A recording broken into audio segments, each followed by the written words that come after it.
أتأمرون الناس بالبر وتنسون أنفسكم وأنتم تتلون الكتاب أفلا تعقلون তোমালোকে মানুহক সৎকৰ্মৰ আদেশ দিয়া আৰু নিজকে পাহৰি যোৱা নেকি? অথচ তোমালোকে কিতাপ অধ্যয়ন কৰা, তোমালোকে নুবুজা নেকি? واستعينوا بالصبر والصلاة وإنها لكبيرة إلا على الخاشعين তোমালোকে ধৈৰ্য আৰু সালাতৰ দ্বাৰা সহায় প্ৰাৰ্থনা কৰা, নিশ্চয় বিনয়ীসকলৰ বাহিৰে আনৰ বাবে ই বৰ কঠিন কাম। الذين يظنون أنهم ملاقو ربهم وأنهم إليه راجعون যিসকলে বিশ্বাস কৰে যে নিশ্চয় সিহঁতে সিহঁতৰ প্ৰতিপালকৰ লগত সাক্ষাৎ কৰিব আৰু নিশ্চয় সিহঁত তেওঁৰ ফালে উভতি যাব। يا بني إسرائيل اذكروا نعمتي التي أنعمت عليكم وأني فضلتكم على العالمين হে ইছৰাইলৰ বংশধৰসকল, মোৰ সেই অনুগ্ৰহৰ কথা মনত পেলোৱা যিবোৰ মই তোমালোকক প্ৰদান কৰিছিলো, আৰু নিশ্চয় মই তোমালোকক সমগ্ৰ জাতিৰ ওপৰত শ্ৰেষ্ঠত্ব প্ৰদান কৰিছিলো। واتقوا يوما لا تجزي نفس عن نفس شيئا ولا يقبل منها شفاعة ولا يؤخذ منها عدل ولا هم ينصرون আৰু তোমালোকে সেই দিনটোক ভয় কৰা যিদিনা কোনোৱে কাৰো কামত নাহিব আৰু কাৰো বাবে মধ্যস্থতা গৃহীত নহব, লগতে কাৰো পৰাই কোনো বিনিময় লোৱা নহব আৰু সিহঁতে সহায়প্ৰাপ্ত নহব।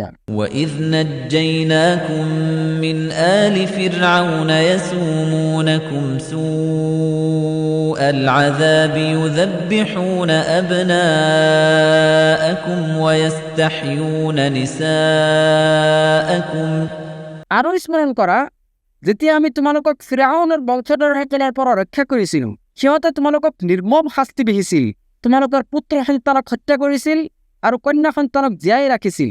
وَفِي ذَلِكُمْ بَلَاءٌ مِّن رَّبِّكُمْ عَظِيمٌ আৰু ইয়াৰ মাজত আছিল তোমালোকৰ বাবে তোমালোকৰ প্ৰতিপালকৰ তৰফৰ পৰা এক মহা পৰীক্ষা।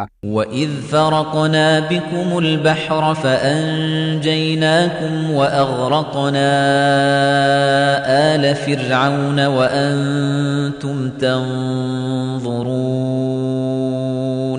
আৰু স্মৰণ কৰা যেতিয়া আমি তোমালোকৰ বাবে সাগৰক দুভাগ কৰিছিলো আৰু তোমালোকক উদ্ধাৰ কৰিছিলো আৰু তোমালোকৰ চকুৰ সন্মুখতে ফিৰাউনৰ বংশক ডুবাই মাৰিছিলো। وَإِذْ وَاعَدْنَا مُوسَى 40 لَيْلَةً ثُمَّ اتَّخَذْتُمُ الْعِجْلَ مِنْ بَعْدِهِ وَأَنْتُمْ ظَالِمُونَ আৰু স্মৰণ কৰা যেতিয়া আমি মুছাৰ সৈতে 40 ৰাতিৰ প্ৰতিশ্ৰুতি লৈছিলো, তেওঁ গুচি যোৱাৰ পিছত তোমালোকে ডাঙৰীয়া এটাক পশ্চাৰূপে গ্ৰহণ কৰিছিলা আৰু তোমালোক জালিম হৈ গৈছিলা। ثُمَّ عَفَوْنَا عَنْكُمْ مِنْ بَعْدِ ذَلِكَ لَعَلَّكُمْ تَشْكُرُونَ ইয়াৰ পিছতো আমি তোমালোকক ক্ষমা কৰিছিলো যাতে তোমালোকে কৃতজ্ঞতা প্ৰকাশ কৰা। وَإِذْ آتَيْنَا مُوسَى الْكِتَابَ وَالْفُرْقَانَ لَعَلَّكُمْ تَهْتَدُونَ আৰু স্মৰণ কৰা যেতিয়া আমি মুছাক কিতাপ আৰু ফুৰকান দান কৰিছিলো যাতে তোমালোকে হিদায়াত লাভ কৰিব পাৰা। وَإِذْ قَالَ مُوسَى لِقَوْمِهِ يَا قَوْمِ إِنَّكُمْ ظَلَمْتُمْ أَنفُسَكُمْ بِاتِّخَاذِكُمُ الْعِجْلَ فَتُوبُوا إِلَى بَارِئِكُمْ আৰু স্মৰণ কৰা যেতিয়া মুছাই নিজ সম্প্ৰদায়ক কৈছিল, হে মোৰ জাতি, তোমালোকে দামীৰটো কপাস্যৰূপে গ্ৰহণ কৰি নিজৰ ওপৰত অন্যায় কৰিছা, এতেকে فَتُوبُوا إِلَى بَارِئِكُمْ فَاقْتُلُوا أَنفُسَكُمْ ذَلِكُمْ خَيْرٌ لَكُمْ عِندَ بَارِئِكُمْ فَتَابَ عَلَيْكُمْ إِنَّهُ هُوَ التَّوَّابُ الرَّحِيمُ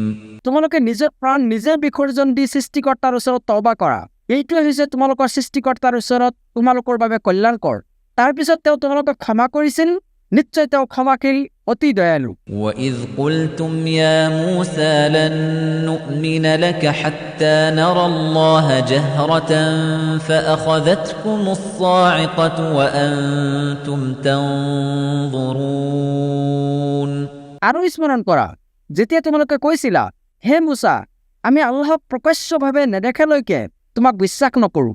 ফলত তোমালোকে চাই থাকোঁতেই হঠাৎ তোমালোকক বজ্ৰপাতে আক্ৰমণ কৰিছিল। ثُمَّ بَعَثْنَاكُم مِّن بَعْدِ مَوْتِكُمْ لَعَلَّكُمْ تَشْكُرُونَ। তাৰ পিছত তোমালোকৰ এই মৃত্যুৰ পিছতো আমি তোমালোকক পুনৰ জীৱন দান কৰিছিলোঁ, যাতে তোমালোকে কৃতজ্ঞ হোৱা। وَظَلَّلْنَا عَلَيْكُمُ الْغَمَامَ وَأَنزَلْنَا عَلَيْكُمُ الْمَنَّ وَالسَّلْوَىٰ। আৰু আমি তোমালোকৰ ওপৰত মেঘৰ ছাঁ বিস্তাৰ কৰিছিলোঁ আৰু তোমালোকৰ বাবে অৱতীৰ্ণ কৰিছিলোঁ মান্না আৰু চালৱা। লগতে কৈছিলোঁ, كُلُوا مِن طَيِّبَاتِ مَا رَزَقْنَاكُمْ وَمَا ظَلَمُونَا وَلَكِن كَانُوا أَنفُسَهُمْ يَظْلِمُونَ। আমি তোমালোকক দান কৰা পবিত্ৰ উত্তম জীৱিকাৰ পৰা তোমালোকে আহাৰ কৰা। দৰাচলতে সিহঁতে আমাৰ একো অন্যায় কৰিব পৰা নাছিল, বৰং সিহঁতে নিজেই নিজৰ প্ৰতিহে অন্যায় কৰিছিল। وَإِذْ قُلْنَا ادْخُلُوا هَٰذِهِ الْقَرْيَةَ فَكُلُوا مِنْهَا حَيْثُ شِئْتُمْ رَغَدًا وَادْخُلُوا الْبَابَ سُجَّدًا وَقُولُوا حِطَّةٌ نَّغْفِرْ لَكُمْ خَطَايَاكُمْ وَسَنَزِيدُ الْمُحْسِنِينَ। আৰু স্মৰণ কৰা, যেতিয়া আমি কৈছিলোঁ, তোমালোকে এই গাঁওখনত প্ৰৱেশ কৰি তাৰ পৰা যি ইচ্ছা আনন্দচিত্তে আহাৰ কৰা, আৰু দুৱাৰত প্ৰৱেশ কৰোঁতে শিৰ নত কৰি প্ৰৱেশ কৰিবা আৰু কবা, হিত্তাতুন, অৰ্থাৎ ক্ষমা বিচাৰোঁ। ফলত আমি তোমালোকৰ অপৰাধসমূহ ক্ষমা কৰিম আৰু সৎকৰ্মশীলসকলক অধিক অনুগ্ৰহ প্ৰদান কৰিম। فَبَدَّلَ الَّذِينَ ظَلَمُوا قَوْلًا غَيْرَ الَّذِي قِيلَ لَهُمْ فَأَنزَلْنَا عَلَى الَّذِينَ ظَلَمُوا رِجْزًا مِّنَ السَّمَاءِ بِمَا كَانُوا يَفْسُقُونَ। কিন্তু জালিমসকলে সেই কথাষাৰক পৰিৱৰ্তন কৰিলে, যি কথাষাৰ ক'বলৈ সিহঁতক কোৱা হৈছিল। ফলত আমি জালিমসকলৰ প্ৰতি সিহঁতৰ অবাধ্যতাৰ কাৰণে আকাশৰ পৰা শাস্তি অৱতীৰ্ণ কৰিলোঁ।